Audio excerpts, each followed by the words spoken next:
Richard, before we go on, just because it is such a contested issue, and I don't want to get totally derailed with it, but since you're an expert on it, I feel that I ought to ask just why you think of Israel as a colonialist state, because there is facially this argument that it once belonged to them and to Jews, and they're returning. So how do you respond to, I mean, there are many vocal people who disagree with this view. Yes, I understand. Absolutely. But the Bible is a collection of stories that people wrote at various times and then made into a holy book. A lot of religions do that. They have books and people write them and then they ennoble them. There's the Quran and the Bible, and there's a lot of others. And I understand people can kill each other over the contents or interpretations of the books. But the human race has been all over the place all the time. Everybody can go anywhere and call it the right of return. Come on, I mean, what? There's a dispute over who the indigenous people were in what we now call the Western Hemisphere. There's an argument, for example, that at one time there was a land bridge linking what is now Alaska with Russia, and on the other side of the Bering Sea up there.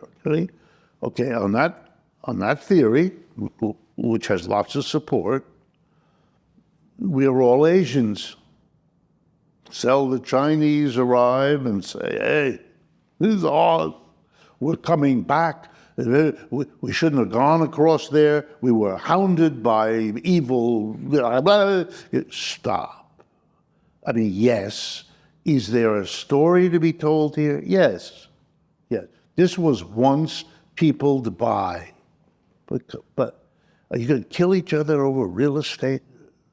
Really? Stop.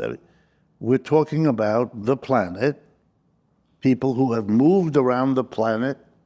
We are all one theory in anthropology is we're all descended from what would have been a black female skeleton, I believe found in Kenya by Leakey and the people that worked with him who unearthed all these things. So we're all Africans? What? I mean, at some arbitrary point you say, okay, I'm not going to anymore deal with movement. I'm going to start there. They were there then.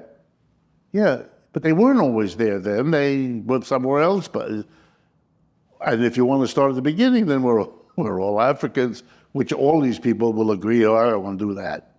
So I find all of this understandably, desperately trying to rationalize a difficult situation. The missionaries who came to Africa believed, and I think sincerely, that they were bringing wisdom, religion, salvation, and modernity to backward people, doing them an immense service, allowing them to leap over transitional periods that would have been difficult and painful at best. I understand it. But I also understand what the word rationalization has come to mean in psychology and in history. And I think it is, here's where I get bitter. I think it's criminal to cover over some